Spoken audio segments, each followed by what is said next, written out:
Hello everybody. Last class we have discussed about the different types of solid state like crystalline and amorphous solid state.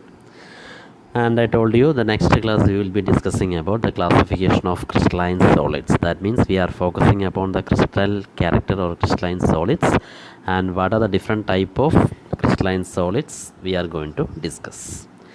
Here actually based upon the number of particles or especially the type of particles and also based upon the attraction force between the particles, we are classifying the crystalline solids into four categories. That are the what we are going to see now. There first one is molecular solids, covalent or network solids, ionic solids and metallic solids. So these are the four type of category: molecular, ionic, covalent or metallic. These are the four type of crystalline solids. So as I told you, these four categories are purely based upon the type of particles and the attraction force between the particle. All of you know very well, like if the attraction force is different or the type of particles are different, then automatically their nature or their properties like physical property or chemical property or electrical conductivity property, melting point, these all the properties are going to change according to the force of attraction between the particles. So usually for the CBSE exam purpose also, you can face the type of question like for 1 mark type question will be coming from this section. By giving some example, they will be asking you what is the type of this crystalline solid, or they will be asking you what is the type of interaction force in such particle. That type of questions we are used to expect from this category. So let us see in a little brief manner regarding these four type of crystalline solids. So for that purpose, first thing I am going to say about the ionic solids. In the case of ionic solids, you can see the constituent particles. From the term itself, you can understand the constituent particles are positive and negative ions. So definitely you know if they are having positive and negative ions, then the natural force will be strong electrostatic force of attraction. So in such case, here actually I am not given that point. Actually you want to remember one more point, as you know that very well. Like when we are considering about their electrical conductivity, in the case of ionic solids, they are usually insulators in solid state but conductors in molten state and in aqueous solutions. That point you have to take care very much. That means if they are in solid form, they are not going to conduct any type of electricity, because there is, you know very well, for a conductor there should be a free or valence electron for the metallic conductors or that type of solid state. So insulators in the solid state, but in the molten form they are a very good conductor, because you know in the case of molten form what will happen, they will be converting into positive and negative ions and they are carrying the charges. Hence in the case of molten state, the ionic solids are conducting electricity. That's the one important point you have to remember. And such examples are KCl, potassium chloride, barium sulfate, potassium nitrate or lithium fluoride, etc. And second type of solids are molecular solids. Actually in the case of molecular solids, the definitely you know the constituent particles are, from the term itself you can understand they are molecules. And when we are considering about their attraction force, you have to know another thing. In the case of molecular solids, you are having three type of molecular solids. They are non-polar, polar and hydrogen bonded molecules. Depends upon the nature of force of attraction or nature of particles. Sorry, it will be same only, molecules only, but based upon the nature of attraction force, we are classifying again these molecular solids into non-polar, polar or hydrogen bonded molecules.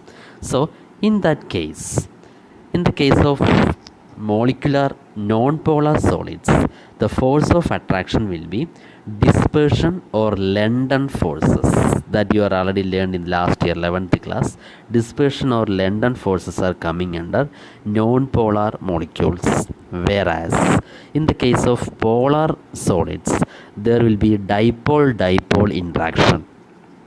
Dipole interaction means that is the what we can say, two charged particles attraction, two poles. Dipole means two poles only, their interaction force, that is a dipole interaction force.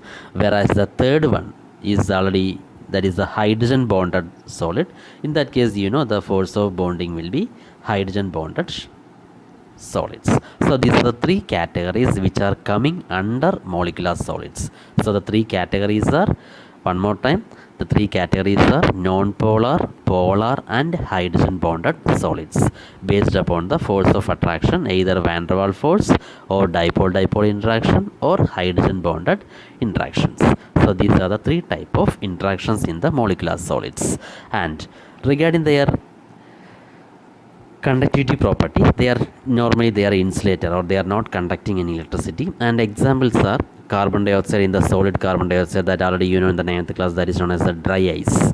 Or same way hydrogen chloride, iodine, I2 molecule, ice. These are the examples coming under molecular solids. And the third one we are going to see is about the covalent molecular solids, covalent solids. So in the case of covalent solids, the constituent particles are atoms. Atoms are the constituent particles, and definitely the force of attraction are covalent bonds only. The term itself is explaining that the type of attraction force is covalent bonding. And here actually you have to know one more point. The examples are usually we are used to say is about the diamond and graphite. Carbon 2 allotropes are diamond and graphite, that both are coming under this covalent, or its another name is network solids. We are used to say network solids or covalent solids. That examples, diamond and graphite, are the two important examples coming under this category. Also yesterday I told you silicon dioxide or quartz, silicon carbide. These all are examples coming under covalent type of solids. So here the one important point is that when we are considering about their conductivity property, electrical conductivity property, we are telling means, I told you the two examples are diamond and graphite. So very well, last year we have studied in a detailed manner about how the diamond and graphite is different. Diamond is the hardest material, where graphite is the soft one, and also diamond is a what we can say a very good insulator, whereas graphite is a very good conductor. So these two opposing characters are coming under this covalent type example in the case of diamond and graphite. The reason very well, last year you are learned about that. In the case of diamond, the hybridization is sp3 and there is no lone pair or no free electron, that is where they are not conducting. Whereas in the case of graphite, the hybridization is sp2 and there is a lone pair or free electron to conduct electricity. That is why graphite, very well, that is they are using in the electrochemical cells etc. as a conductor. So that coming under the example of covalent type solid. And the last one is metallic type solid. Metallic type solid means their constituent particles are positive metal ions surrounded by mobile electrons. This is actually there is one C model theory is there. In that theory we are used to say that kernels, the positively charged center metal ion is known as kernel. Kernels are surrounded by a sea of electron, mobile sea of electrons. So particles are positively charged center and free electrons. So definitely the force of attraction between the particles are metallic bonding. Metallic bonding is the force of attraction. So usually all the type of metals and their alloys are coming under the category of covalent or metallic solids. So here generally the conductivity will be very high, because metal means they are already, we are told about that they are having free electrons. So because of the free electrons they will be carrying electricity, that is where they are behaving as very good conductors. So these are the four type of solids coming under crystalline solids. They are the molecular, covalent or network, ionic solids and metallic solids. Under the molecular solids, again you have to remember there are three types: non-polar, polar and hydrogen bonded solids. So these are the 3-4 type of classification coming under crystalline solids. So till now we are classification only learned. First we are learned about what? We are learned about the different type of classification of solid state as crystalline and amorphous state. Second classification today we have learned is about the classification of crystalline solids into 4 category: molecular, covalent, ionic and metallic solids. And so today we are going to close now, and tomorrow we will be seeing about the lattices, crystal lattices, and unit cell classifications. Thank you.